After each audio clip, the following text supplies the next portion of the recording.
Hello student, welcome back to my channel Master Classes. My name is Sarib और आप देख रहे हो Master Classes YouTube channel. Class 10th की मैथ्स का चैप्टर नंबर 3 दो चरों वाले रैखिक समीकरण युग्म।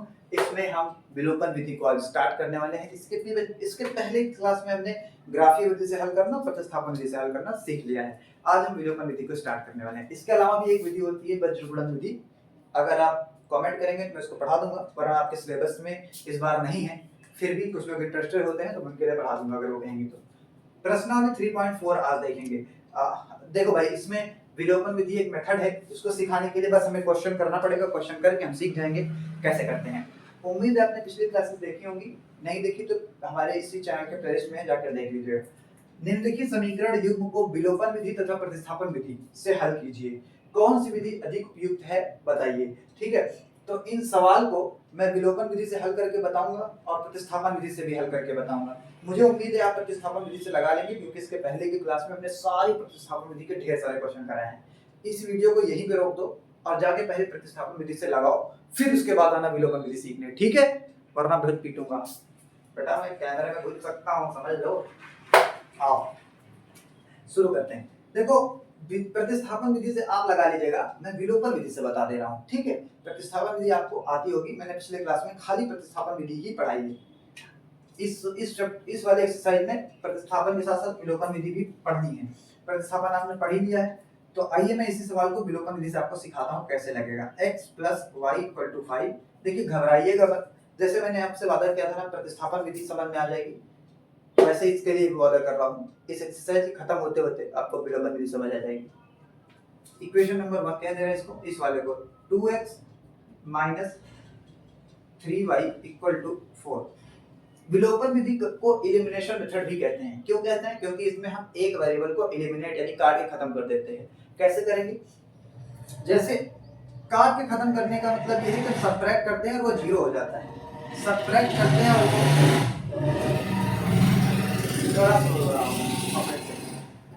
प्रतिस्थापन विधि से हम क्या करते हैं, थोड़ा सा एक वेरिएबल को गायब कर देते हैं। कैसे गायब होगा? सेम करके, चाहे y वाले को सेम कर दो चाहे x वाले को। अब धीरे धीरे सीखना है टेक्निक कैसे करता हूं। मान लो मुझे x वाले को सेम करना है, जैसे मैं करूंगा x वाले को, ऐसा आप y वाले को भी करके लगा सकते हैं, चाहे जिससे कर दीजिए आप। मैं x से करके दिखा रहा हूं। मान लो मुझे x को सेम करने में मजा आ रहा है, करना है, तो क्या करेंगे, x का गुणांक चेक करें, यानी पड़ोसी x का गुणांक 2 है, इस वाले x का गुणांक यहाँ 1 है, कुछ नहीं है।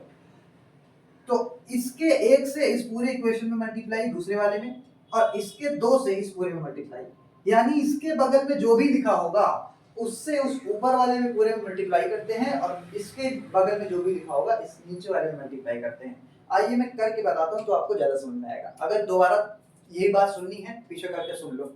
हाँ, बेवकूफों की तरह बार बार चिल्लाओगे, मैं बहुत पीटूंगा, समझ लो।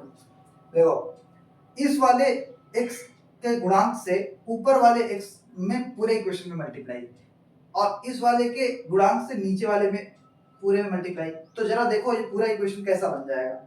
ये दूसरा था भाई, ये दूसरा इक्वेशन क्या कैसा बन जाएगा।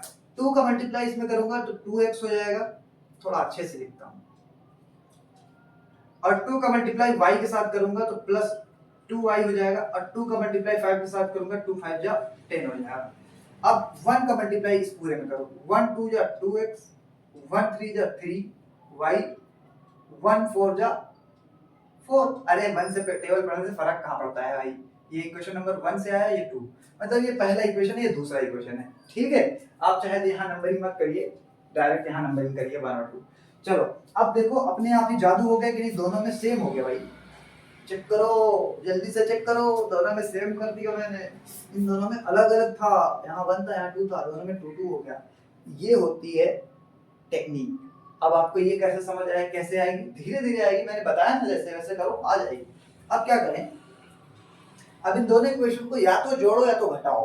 अब ये कैसे पता चलेगा, चेक करो, इन दोनों मुझे एक एलिमिनेट करना है, मतलब एक वेरिएबल को यहाँ से गायब करना है। एलिमिनेशन मेथड यानी विलोपन विधि को एक चर को गायब करने वाली विधि भी कहते हैं, नाम है इसका। अब यहाँ से मुझे x को गायब करना, जो इसने सेम बनाया है, जो वेरिएबल के बगल में सेम बनाया है 2 2, इस पूरे वेरिएबल को चाहे x को चाहे y को गायब करना है वहां से, फिनिश।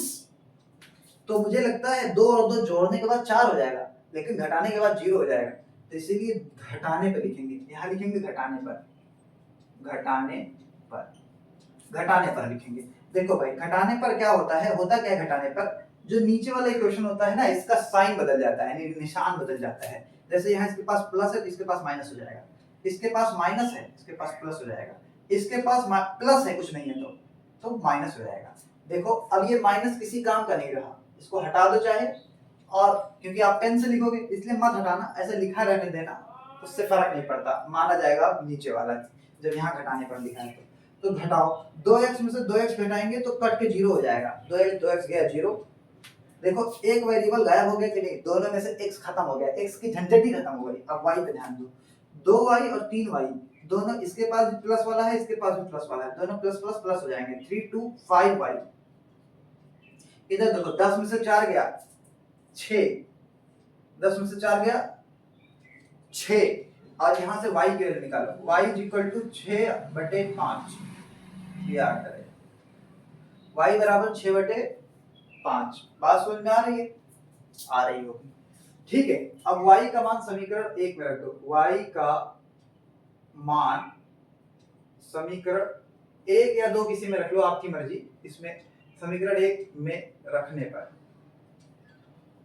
समीकरण 1 कहाँ है चलो देखो, ये है x + y = 5, x + y की जगह पे आप 6/5 कर दो, बराबर उधर भी 5 है, 5 का देखो, समझ आ रहा है ना, ये सब तो आपको चुटकियों में आ रहा होगा समझ में, वैल्यू रखना आपको आ गया होगा।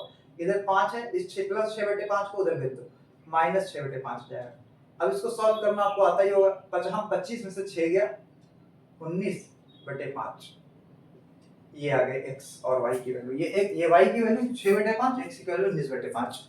बात में दोनों वेरिएबल, दोनों इक्वेशन का ये हल है, ये पहला इक्वेशन ये दूसरा इक्वेशन, इसमें x और y की वैल्यू यहाँ से, ये x की वैल्यू है 19/5, y की वैल्यू है 6/5।